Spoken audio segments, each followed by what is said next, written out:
Главные новости за сегодняшний день. В городе Москве открыли памятник известной советской и российской актрисе, народной артистке Российской Федерации Ирине Мирошниченко, которая ушла из жизни в августе 2023 в возрасте 81 года. Ирина Мирошниченко знакома широкому зрителю по таким фильмам, как «Я шагаю по Москве», «Зимняя вишня» и многие другие. Сегодня утром ушла из жизни известная советская и российская актриса театра и кино, заслуженная артистка России Татьяна Иванова. Причина смерти известной актрисы не уточняется. За плечами Татьяны Павловны Ивановой более 50 ролей в театре и кино, самые известные из которых сериалы «Склифосовский», «Пятая стража» и многие другие. Несколько часов назад в тяжелом состоянии была госпитализирована средняя дочь известного эстрадного певца Стаса Михайлова.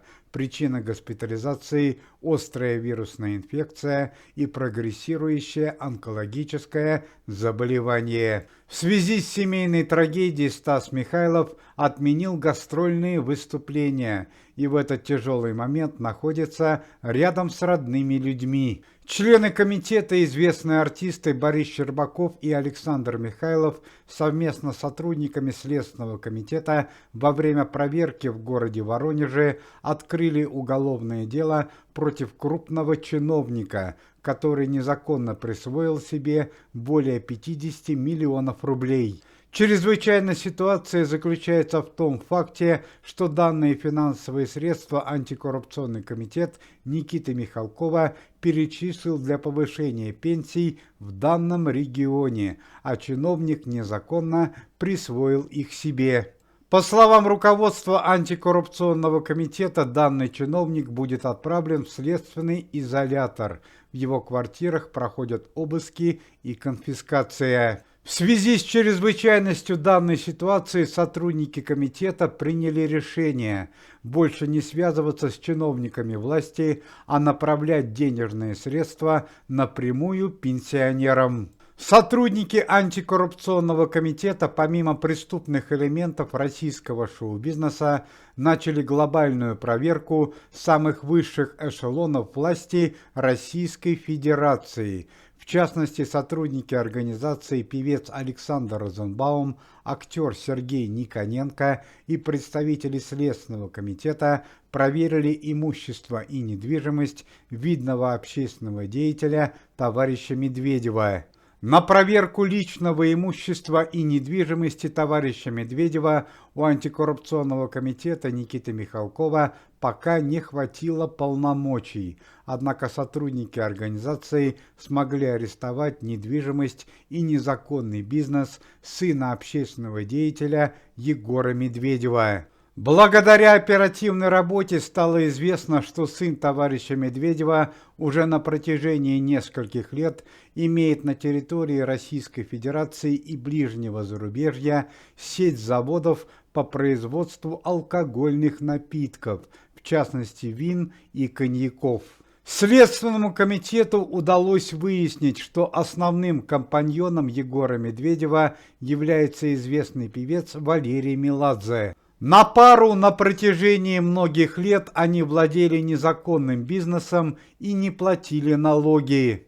Помимо этого, жители Российской Федерации не раз подавали жалобы на некачественные спиртные напитки, которые производились на данных предприятиях. В связи с чрезвычайным событием антикоррупционный комитет и товарищ Бастрыкин постановили начать полную проверку имущества товарища Медведева и певца Валерия Меладзе до полного выяснения обстоятельств дел.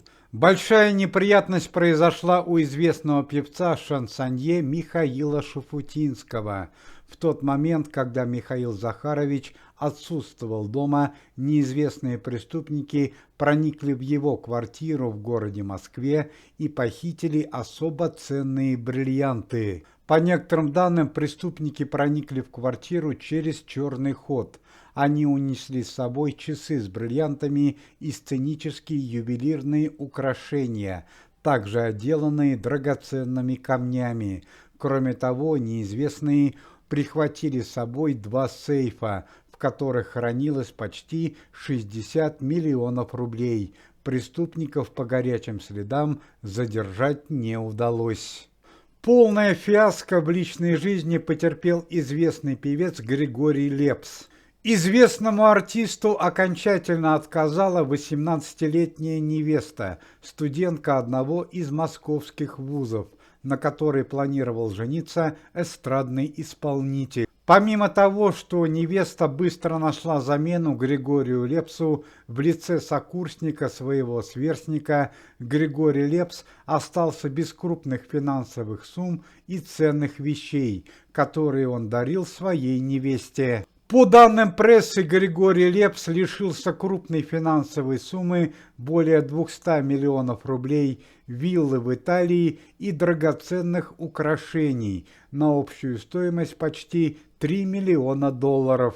Девушка с большой охотой приняла данные подарки, однако выйти замуж за Григория Лепса отказалась. 20-летний сын главы Башкортостана товарища Хабирова был задержан в центре Уфы за вождение транспортным средством в нетрезвом состоянии. По данным полиции, сын главы республики передвигался ночью по центральной улице города, проспекту Октября, на мотобайке со значительным превышением скорости. Он не отреагировал на замечания ГИБДД и не остановил транспортное средство. Более того, он стал причиной дорожно-транспортного происшествия. На данный момент сын руководителя республики находится под арестом. Колоссальную семейную драму пережил известный советский и российский певец Олег Газманов.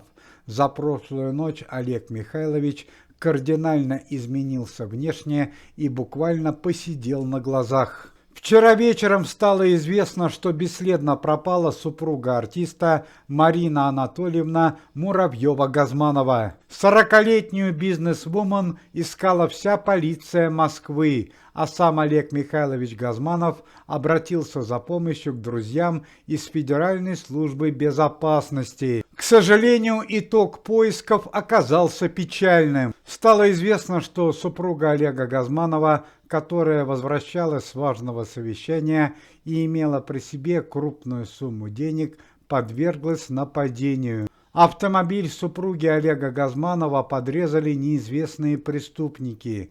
Они нанесли женщине телесные повреждения, похитили деньги и важные документы, пока преступников задержать не удалось. Марина Газманова на данный момент находится в реанимации. Очень приятные новости о Александре Пахмутовой. Коллективная молитва о выздоровлении известного композитора и действия лечащих врачей дали положительный результат. Александра Николаевна Пахмутова будет переведена из реанимации в отдельную палату. Известный композитор чувствует себя значительно лучше. Уважаемые зрители, если вы желаете выздоровления членам комитета и поддерживаете их деятельность, то можете поставить лайк под видео и написать поддерживающий комментарий.